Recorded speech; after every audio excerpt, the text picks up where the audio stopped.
اگرچہ امریکہ میں امیر غریب سفید فام اور غیر سفید فام شہریوں کے درمیان صحت عامہ کے شعبے میں تضادات پائے جاتے ہیں، وہیں وینڈربلٹ میڈیکل سینٹر میں متعدی بیماریوں کے ماہر ڈاکٹر ولیم شیفنر کہتے ہیں کہ بچپن میں حفاظتی ٹیکوں کے پروگرام کی کامیابی کی وجہ سے امیونائزیشن میں بڑی حد تک یہ تفریق ختم ہو گئی تھی۔ امریکہ میں حفاظتی ٹیکوں کا پروگرام تقریباً ہر بچے تک ویکسین پہنچانے میں کامیاب رہا تھا۔ کووڈ سے پہلے معمول کے حفاظتی ٹیکوں کے پروگرام کے لحاظ سے امریکہ کی کارکردگی بہت اچھی تھی۔ یقیناً اس کی ایک بڑی وجہ وہ قوانین ہیں جن کے تحت جن بچوں کے پاس ویکسینیشن کا ثبوت نہ ہو انہیں اسکول میں داخلہ نہیں مل سکتا۔ ہر ریاست میں بچوں کے لیے ڈے کیئر اسکول یا ہائی اسکول جانے کے لیے اس کی تعمیل لازمی ہے۔ ویکسینیشن نہ کروانے کے لیے کچھ حالات میں استثناء مل سکتا ہے، لیکن اس سے استفادہ کرنے والے افراد اقلیت میں تھے، اس لیے ہمارے پاس ویکسین لینے والوں کی شرح بہت زیادہ تھی۔ امریکہ میں بیماریوں کی روک تھام کے ادارے CDC کا کہنا ہے جہاں ویکسینز متعدی بیماریوں کے خلاف بہترین دفاع ہیں، وہیں کوئی بھی ویکسین ہر ایک کے لیے 100% محفوظ یا مؤثر نہیں ہے، کیونکہ ہر فرد کا جسمانی رد عمل مختلف ہوتا ہے۔ کیتھرین لیٹن کے دونوں بچوں کو بھی ویکسین دی گئی تھی۔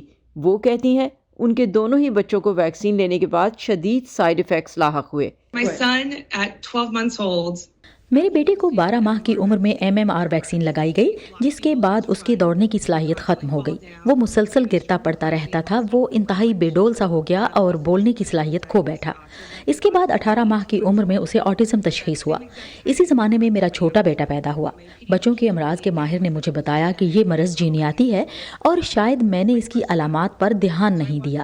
لیکن وہ کہتی ہیں ان کے دوسرے بچے کے ساتھ بھی یہی ہوا کہ وہ ویکسین لینے سے پہلے تک تو نارمل تھا، لیکن کیتھرین کے مطابق ویکسین لینے کے بعد ان کے چھوٹے بیٹے کو شدید آٹزم تشخیص ہوا۔ میں نے ان کے محفوظ ہونے کے بارے میں کچھ ڈیٹا دیکھنا شروع کیا، خاص طور پر پلاسیبو کنٹرولڈ اسٹڈیز، اور پتہ چلا کہ وہ ہیں ہی نہیں۔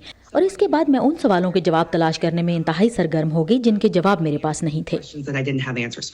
اب وہ اپنے جیسے والدین کو معلومات فراہم کرنے کے لیے informed consent action network چلاتی ہیں۔ بیماریوں کی روک تھام کے امریکی ادارے کے مطابق امیونائزیشن کی کامیابی کے لیے یہ یقینی بنانا بہت ضروری ہے کہ ویکسینز محفوظ ہوں۔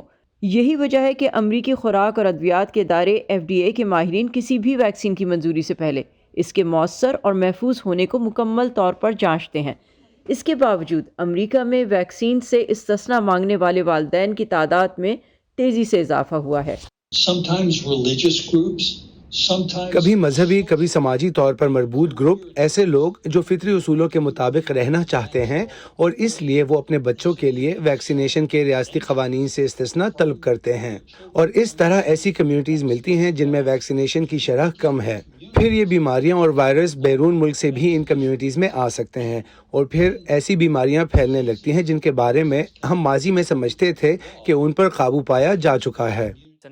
ریاست اوہایو سے تعلق رکھنے والے طالب علم ایتھن لنڈنبرگر نے کانگریس میں امریکی قانون سازوں کو بتایا کہ ان کی والدہ ویکسین کی مخالف ہیں، جو سمجھتی ہیں کہ ویکسینز دماغ کو نقصان پہنچاتی ہیں اور آٹزم کا سبب بنتی ہیں۔ وہ کہتے ہیں ان کی والدہ ویکسینز کے خلاف یہ معلومات سوشل میڈیا ویب سائٹ سے حاصل کرتی تھیں۔ اس حقیقت کے باوجود کہ سائنسی برادری کی طرف سے اس طرح کی آراء کو متعدد بار غلط ثابت کیا گیا ہے، میں نے اپنی پوری زندگی خسرہ، چکن پاکس، حتیٰ کہ پولیو جیسی متعدد بیماریوں کے خلاف ویکسینز لیے بغیر گزاری۔ تاہم دسمبر 2013 میں میں نے اپنی والدہ کی مرضی کے خلاف امیونائزیشن کرانا شروع کی۔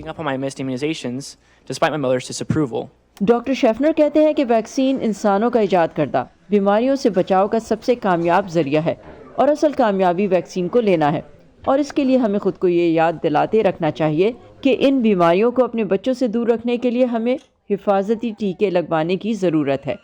صبا Shah Khan, voice of America, Washington.